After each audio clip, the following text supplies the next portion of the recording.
दोस्तों, आज की सबसे पहली और बड़ी खबर। चाईबासा में एक ही परिवार के 4 लोगों की कुल्हाड़ी से काटकर निर्मम हत्या। चाईबासा के हट गम्हरिया थाना के केंदपोसी के गांव के सामने खेत में एक ही परिवार के 4 लोगों की कुल्हाड़ी से काटकर हत्या कर दी गई। मृतकों में एक 6 साल का मासूम भी बताया जा रहा है। घटना शुक्रवार रात की बताई जाती है। ग्रामीणों की सूचना पर पुलिस मौके पर पहुंची और शव को अपने कब्जे में लेकर पोस्टमार्टम के लिए भेज दिया है। साथ ही पुलिस मामले की छानबीन में जुट गई है। दोस्तों, खबर मौसम की। झारखंड के कई जिलों में होती रहेगी बारिश। मौसम विभाग के अनुसार 4 अक्टूबर यानी सोमवार तक पूरे झारखंड में बारिश की संभावना है। आकाश में बादल छाए रहेंगे। झारखंड में मानसून पूरी तरह से सक्रिय है। बता दें कि पिछले 24 घंटे का रिकॉर्ड के अनुसार धनबाद के पुटकी क्षेत्र में सबसे अधिक 309 मिलीमीटर बारिश दर्ज की गई है। वहीं बोकारो में 290 मिलीमीटर, जामताड़ा में 244 मिलीमीटर, रांची में 8.9 मिलीमीटर और जमशेदपुर में 20.9 मिलीमीटर बारिश दर्ज की गई है। बता दें कि अगर यह स्थिति 4 अक्टूबर के बाद भी रही तो 7 अक्टूबर से आरंभ हो रही नवरात्र पूजा में बारिश की सामना करना पड़ सकता है। गांधी जयंती के अवसर पर झारखंड सरकार ने लॉन्च की सबकी योजना सबका विकास। गांधी जयंती के मौके पर झारखंड सरकार के ग्रामीण विकास विभाग ने नई स्कीम लॉन्च की है। इस स्कीम का नाम सबकी योजना सबका विकास है। ग्रामीण विकास मंत्री आलमगीर आलम ने इस स्कीम को लॉन्च किया। सबकी योजना सबका विकास के अंतर्गत ग्राम पंचायत विकास योजना के चयन निर्माण पर स्वयं निर्णय लेंगे। इस योजना को लागू करने के पीछे सरकार का उद्देश्य पंचायत को सशक्त बनाना है। झारखंड लोक सेवा आयोग यानी जेपीएससी ने निकाली 49 पदों पर वैकेंसी। झारखंड लोक सेवा आयोग ने 49 विभिन्न पदों पर नियुक्ति प्रक्रिया शुरू कर दी है। इन पदों पर नियुक्ति के लिए 4 से 20 अक्टूबर तक ऑनलाइन फॉर्म भरे जाएंगे।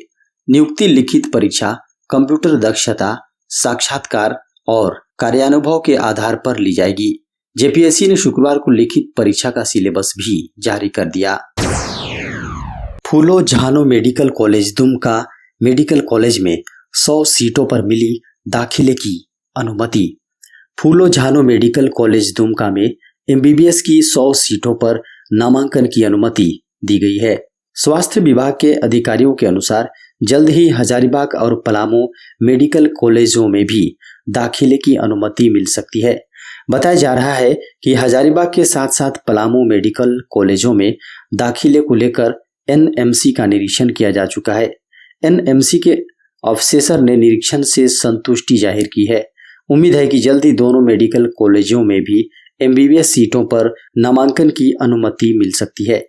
दुमका के साथ साथ पलामू और हजारीबाग मेडिकल कॉलेजों में भी 2019 में हुए 100 सीटों पर दाखिले के बाद वर्ष 2020 में एनएमसी ने दाखिले पर रोक लगा रखी है। उड़िया को प्रशिक्षण पाठ्यक्रम से वापस लेने पर ओडिशा के मंत्री ने झारखंड को लिखा पत्र।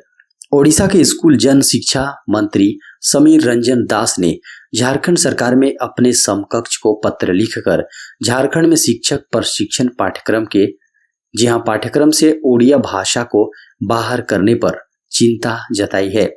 झारखंड के शिक्षा मंत्री जगन्नाथ महतो को लिखे अपने पत्र में दास ने कहा कि झारखंड ओडिशा के लोगों की लंबे समय से सजातीय सांस्कृतिक विरासत पहचान है। उन्होंने कहा कि दोनों राज्यों के लोगों ने ब्रिटिश शासन के दमन के खिलाफ बहादुरी से लड़ाई लड़ी थी। उन्होंने कहा कि झारखंड सरकार ने इस ऐतिहासिक बंधन के महत्व को सही ढंग से पहचाना है। ओडिया को दूसरी राज्य भाषा के रूप में स्वीकार किया है। मंत्री ने महतो को बताया कि झारखंड एकेडमिक काउंसिल द्वारा 20 सितंबर को प्रकाशित एक विज्ञापन ने ओडिया भाषी लोगों के मन में संदेह पैदा कर दिया है। झारखंड में विद्यालय फिर से होंगे मर्ज। झारखंड के सरकारी विद्यालयों का एक बार फिर से मर्ज होगा। वैसे अलग अलग विद्यालय जो एक ही कैंपस में संचालित हो रहे हैं उन्हें मिलाकर एक स्कूल किया जाएगा। वहीं वैसे विद्यालय जो अगल बगल स्थित हैं उन्हें भी एक विद्यालय में बदला जाएगा। स्कूली शिक्षा और साक्षरता विभाग इसकी तैयारी कर रहा है। शिक्षा विभाग ने सभी जिलों से इसकी रिपोर्ट मांगी है। माध्यमिक शिक्षा निदेशक हर्ष मंगला ने सभी जिला शिक्षा पदाधिकारियों को पत्र लिखकर जानकारी मांगी है। सितंबर में शिक्षा सचिव राजेश शर्मा के नेतृत्व में हजारीबाग में स्कूलों का भ्रमण किया गया था। इस दौरान प्रमंडल की समीक्षा में पाया गया था कि एक ही परिसर में और छात्राओं के लिए अलग अलग स्कूल चल रहे हैं। वर्तमान हालात में अलग अलग विद्यालयों का कोई औचित्य नहीं है। इस पर स्कूली शिक्षा और साक्षरता विभाग के सचिव राजेश कुमार शर्मा ने सभी जिलों से एक परिसर में चल रहे छात्रों और छात्राओं के अलग अलग विद्यालयों और एक ही स्कूल के नजदीक चलने वाले ऐसे ही विद्यालयों की सूची विभाग को देने के लिए कहा है। देवघर से बड़ी खबर सामने आ रही है। यहाँ 7 cyber criminal arrest. Deoghar police ने 7 साइबर क्रिमिनलों को अरेस्ट किया है। सभी की गिरफ्तारी जिले के मोहनपुर, पथरौल और पत्थरडा थाना क्षेत्र से हुई है। पुलिस ने बताया कि साइबर अपराध कर्मी बैंक अधिकारी बनकर लोगों से ठगी करते हैं। वे लोगों से फोन पर एटीएम, जी हां, फोन कर एटीएम की ओटीपी लेकर पैसे निकाल लेते हैं।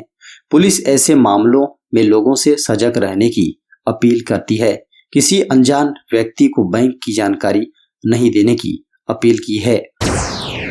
झारखंड के मुख्यमंत्री श्री हेमंत सोरेन की बड़ी घोषणा, सोलर पावर प्लांट लगाने पर सब्सिडी देगी सरकार। झारखंड सरकार सोलर पावर प्लांट लगाने पर सब्सिडी देने के लिए एक नई स्कीम जल्द लॉन्च करेगी। मुख्यमंत्री ने लोगों से कहा कि वे अनाज और सब्जी की खेती की तरह बिजली की भी खेती करें। अपनी बंजर भूमि और घर की छत का इस्तेमाल सोलर पावर प्लांट लगाने में करें। उन्होंने कहा, इससे न सिर्फ अपने लिए बिजली का उत्पादन कर सकेंगे बल्कि सरप्लस बिजली सरकार खरीदेगी। इससे उनकी आमदनी में इजाफा होगा और वे झारखंड के विकास में भागीदारी बनेंगे। उन्होंने शुक्रवार को इटखोरी में नवनिर्मित ग्रिड सब स्टेशन एवं चतरा लातेहार ट्रांसमिशन लाइन का शुभारंभ के दौरान उक्त बातें कही। भारत में व्हाट्सएप ने बंद किए 20 lakh accounts. Messaging app WhatsApp ने अगस्त में भारत में 20 लाख से ज्यादा यूजर्स के अकाउंट बंद किए हैं। यह कार्रवाई भारत के आईटी नियमों और व्हाट्सएप की सेवा शर्तों का उल्लंघन करने वाले अकाउंट्स के खिलाफ की गई है। मंगलवार को जारी की गई व्हाट्सएप की मंथली कंप्लायंस रिपोर्ट में इस बात की जानकारी सामने आई है। व्हाट्सएप ने भारत में 16 जून से 31 जुलाई तक 3 लाख अकाउंट्स को बंद किया था। यह कार्रवाई 594 शिकायतों के आधार पर की गई थी। दुनिया भर में दुरुपयोग के मामलों पर व्हाट्सएप औसतन हर महीने 80 लाख अकाउंट्स को बैन करता है। यूजीसी नेट का बदला परीक्षा शेड्यूल। यूजीसी एनटीए के लेटेस्ट नोटिस के अनुसार यूजीसी नेट दिसंबर 2020 और यूजीसी नेट जून 2021 की परीक्षाएं पहले से तय कार्यक्रम के अनुसार 6 अक्टूबर से नहीं होगी। अब यह परीक्षा 17 अक्टूबर 2021 से 25 अक्टूबर 2021 तक आयोजित की जाएगी। यूजीसी एनटीए के अनुसार 6 अक्टूबर से 8 अक्टूबर और 17 व 19 अक्टूबर परीक्षाएं निर्धारित थीं, लेकिन इस दौरान कई अन्य बड़ी परीक्षाएं टकरा रही थी। इन परीक्षाओं को देखते हुए अभ्यर्थियों ने यूजीसी एनटीए से परीक्षा कार्यक्रम बदलने की अपील की थी। प्रधानमंत्री नरेंद्र मोदी ने लॉन्च किया जल जीवन मिशन ऐप। प्रधानमंत्री ने हितधारकों के बीच जागरूकता बढ़ाने और मिशन के तहत योजनाओं में आधिकारिक पारदर्शिता एवं उत्तरदायित्व कायम करने के उद्देश्य से राष्ट्रीय जल जीवन कोष और जल जीवन मिशन मोबाइल एप्लीकेशन लॉन्च किया। राष्ट्रीय जल जीवन कोष से कोई व्यक्ति, संस्था, कंपनी अथवा समाज सेवी चाहे भारत अथवा विदेश में हो, वे प्रत्येक ग्रामीण परिवार, स्कूल, आंगनबाड़ी केंद्र, आश्रमशाला तथा अन्य सार्वजनिक संस्थाओं में नल जल कनेक्शन प्रदान करने में मदद करने के लिए योगदान कर सकते हैं। पीएम मोदी ने कहा कि पूज्य बापू और लाल बहादुर शास्त्री जी इन दोनों महान व्यक्तियों के व्यक्तित्वों के हृदय में भारत के गांव ही बसे थे। उन्होंने कहा कि मुझे खुशी है कि आज के दिन देश भर के लाखों गांवों के लोग ग्राम सभाओं के रूप में जल जीवन संवाद कर रहे हैं। जल जीवन मिशन का विजन सिर्फ लोगों तक पानी पहुंचाने का ही नहीं, ये विकेंद्रीकरण का भी बहुत बड़ा आंदोलन है। गांधी जी की जयंती के अवसर पर लेह में फहराया गया दुनिया का सबसे बड़ा खादी का तिरंगा। केंद्र शासित प्रदेश लद्दाख में गांधी जयंती को बेहद खास ढंग से मनाया गया। यहाँ खादी से बनकर तैयार हुए दुनिया के सबसे बड़े राष्ट्रीय ध्वज का उद्घाटन किया गया। लद्दाख के उपराज्यपाल आर.के. माथुर ने लेह में दुनिया के सबसे बड़े खादी राष्ट्रीय ध्वज का उद्घाटन कर उसे लगाया। इस दौरान सेना प्रमुख जनरल एम.एम. नरवणे भी मौके पर मौजूद रहे।